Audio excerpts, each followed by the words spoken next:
Anak, walang lalabas. Magsa-self-quarantine tayo. Opo. Ito, bilhan mo ako doon ng suka. Opo. Anak, saan ka? Di ba sabi ko walang lalabas? Di ba bibili ako ng suka? Sasagot ka? Hindi po. Oh, saan ang suka? Saan yung bata na yun? Di ba sabi ko maghugas ka doon ng plat? Ano anak to?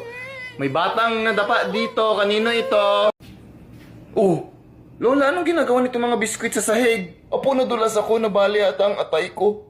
Dalhin mo ako sa ospital, tumawag ka ng ambulance. Ang biskwit ang tinatanong ko, Lola, hindi ikaw. Hey! Hey!